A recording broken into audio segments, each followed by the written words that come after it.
Senator Tom Cotton, Republican from Arkansas, is in focus now. Senator, thanks for being with us today. First of all, your top line reaction to what President Biden is choosing to do now. Yes to Russia, no to America in terms of pipeline. Yeah, Harris, this is a terrible mistake. It's a mistake that's opposed by both parties in Congress. It's just another example of the pathetic appeasement of Joe Biden for Vladimir Putin. So first, it's going to cost American jobs. We produce natural gas in this country in enough quantities that we can export it. We could be selling our gas to Germany and Western Europe. Now Vladimir Putin's going to sell it to Europe. Second, it'll hook Germany and other Western European countries even more deeply on Russian gas, which means we won't have as much leverage over Russia in tough times.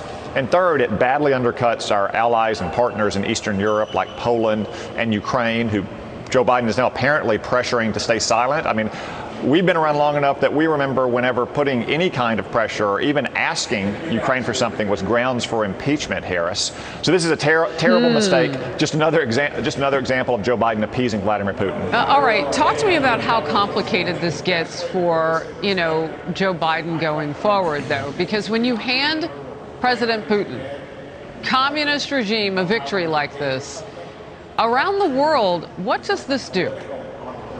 Well, consider what might happen if the winter's cold this coming year, Harris, and Vladimir Putin threatens to turn off the gas going into Germany, threatens to turn off the gas that goes across Ukraine or Poland's Do we get a war over that? So that's the point, is that Vladimir Putin now has a lot more leverage against our European partners, and it gives him a freer hand in places like Ukraine or other Central Asian countries. So Vladimir Putin has a lot more leverage, and it sends the wrong signal to the rest of the world as well that Joe Biden is not tough enough to stand up for America's interest and to defend our allies. Well, he says he is. He says that everybody understands where he's coming from. That's what he said and what we just showed everybody. All right, we'll move to this. The Biden administration, Senator Cotton, is also under fire over shocking new numbers at our southern border. COVID cases among migrants in the Rio Grande Valley sector have surged by 900%. When you watch this hour on Fox News, you've seen a huge number of them massing down by the Del Rio in Texas. There were 135 COVID positive people in the first 2 weeks of this month alone who were trying to get into the U.S. Senator Ted Cruz with this.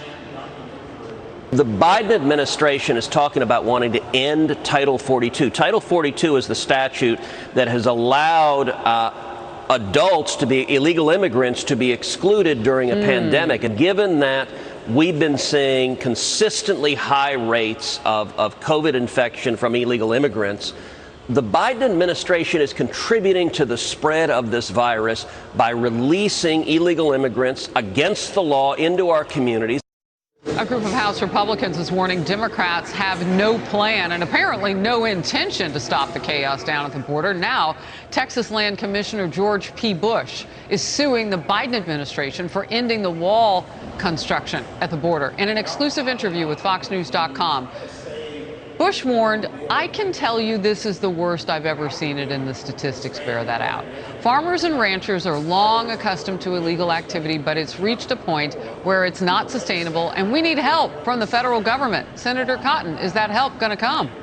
I'm afraid it's not. I mean, the plan to deal with the chaos is just to release more illegal migrants into the country, Harris. Every time they propose a new idea, it always involves processing illegal aliens into the country faster rather than stopping them from coming in the first place. And now the Biden administration is talking about stopping the exclusionary order during the pandemic at a time when cases are surging at our southern border, and most of these migrants are coming from countries with very low or non-existent vaccination rates. Congressional Democrats are talking about giving a massive amnesty in their reckless taxing and spending scheme that would tell even more illegal aliens around the country, rush to the border. If you get here in time, maybe you'll get amnesty as well.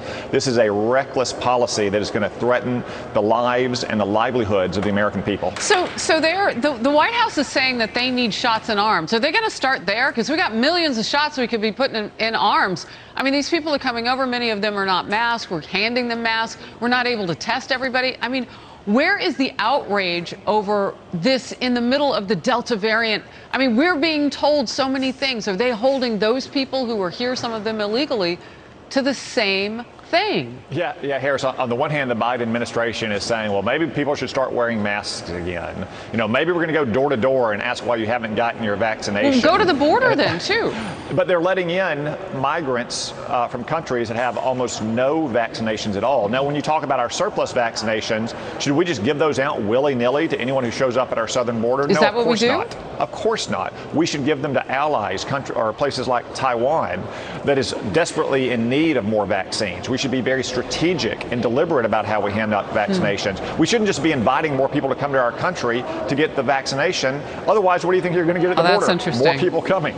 Yeah, maybe it incentivizes even more. I hadn't even considered that. That will put that in the mix. No celebration from some Democrats on Capitol Hill over billionaire Jeff Bezos' space flight yesterday. They used the historic event to step up their calls to raise taxes on the rich. One lawmaker tweeted, "You don't have to be a rocket scientist to know it's time for billionaires to pay their fair share." Another tweets, "Billionaires will try anything to avoid paying their fair share in taxes. It's time for a wealth tax." This comes as lawmakers are battling over an infrastructure bill with a procedural vote expected today. President Biden pushing for tax hikes as well. Let's watch. Step up a little bit. The idea that 50 largest corporations in America pay no tax, I think people should be able to be millionaires and billionaires if they have the ideas, but Lord's sake, the idea, let's start paying your fair share. Wow, that went sideways in a hurry for Bezos, but maybe for the rest of people in America who dream big and make money. Well, any time is a good time for the Democrats to raise taxes, whether the economy is recovering or whether the economy is weak. But one thing is clear, the American people are going to bear the brunt of Joe Biden's tax increases. You're already seeing the inflation that Joe Biden's reckless spending schemes have unleashed. If you filled up at the gas pump recently or gone to the grocery store and bought a gallon of milk.